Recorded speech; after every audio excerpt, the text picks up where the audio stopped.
Hey y'all, welcome back to the channel. I just wanted to give you guys a quick little update, and then I really kind of wanted to talk about my next upcoming YouTube video, mostly because I need to kind of promote it. That sounds weird, right? Alright, so here's the quick update. So, as you guys know from our last YouTube video, we are officially licensed. Thank God. Oh, this I will say, because I did have someone else comment that they were like, oh my gosh, this process takes so long.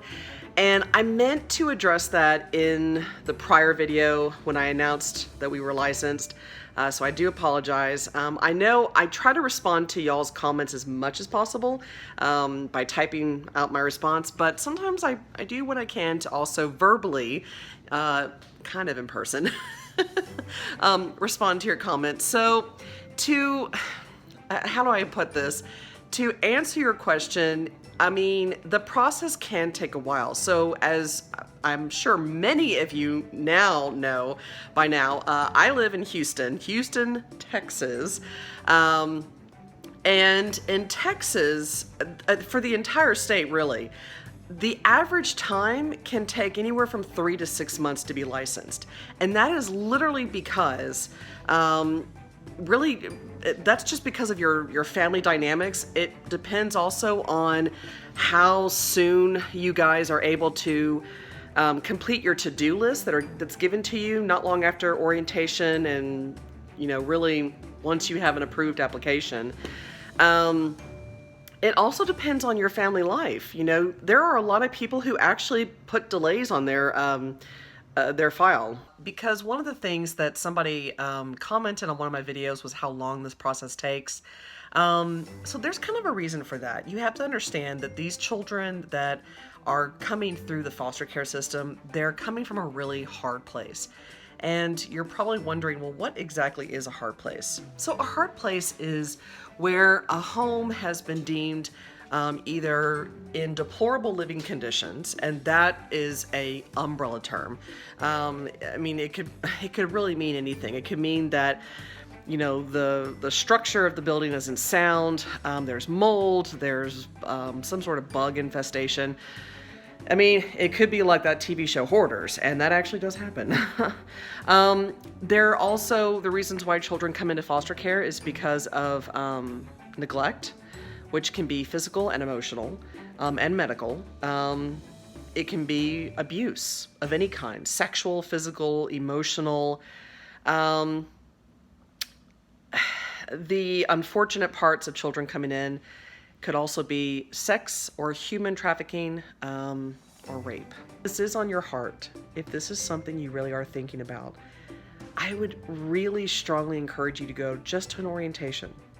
That does not mean that you commit at all. You don't have to fill out any information. Orientations are free.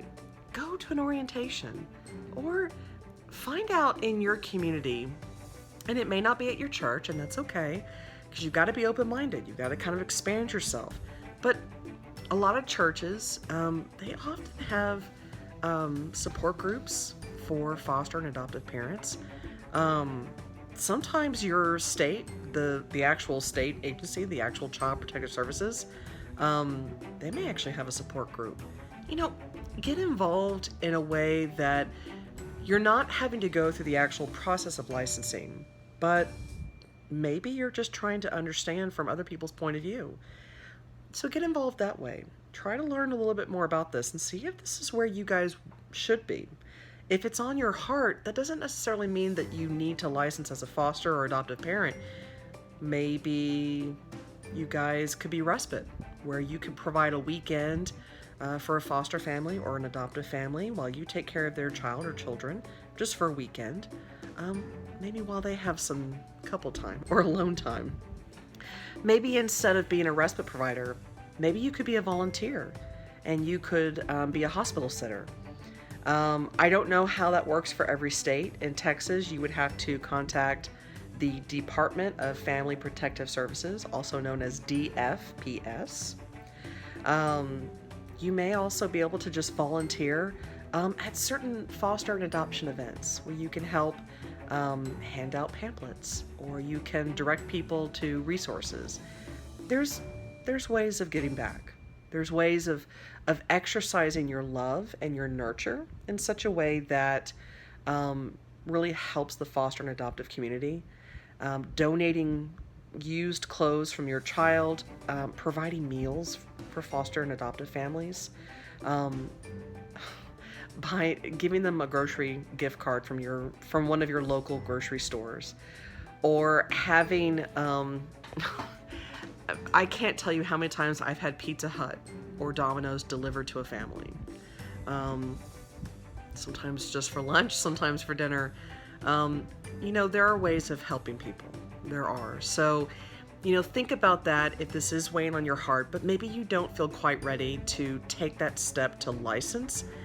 Well, find out what's in your budget. Find out what's in your okay place to give of yourself. And branch out. See what's out there. All right, so the last and final part of this video is the next video. I'm going to be hosting a live Q&A for foster and adoption care. I don't have anything specific to talk about. I really kind of want to leave it up to you guys, but I want to give you guys enough time to plan for this. So when you guys will be seeing this will probably be on Tuesday. So ideally, I'd love to do my live this Friday.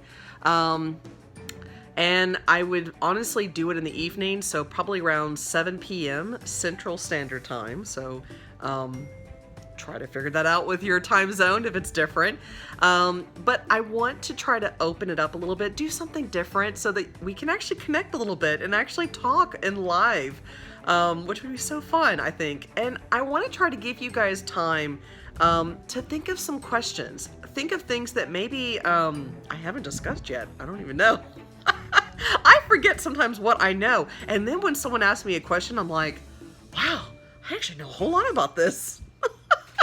But anyway, that is what I'm hoping to do. So this Friday, 7 p.m.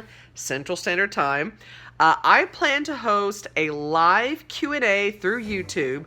I might join up my Instagram live feed. I don't know. We'll see. But it is definitely going to be on YouTube. It'll be this Friday, 7 p.m. So write your questions down or have them ready to go. Or if you want to comment down below, and then I'll take those questions and bring them on Friday to answer, that would be awesome.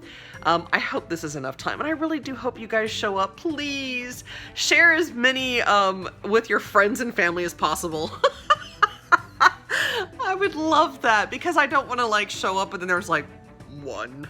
And I'm like, okay. So, anyway, so that is the kind of announcement that I wanted to try to talk about, and sorry this was a little bit more long-winded, but, you know, that's how this goes sometimes. All right, guys, well, thank you so much. I will see you guys on Friday. Bye!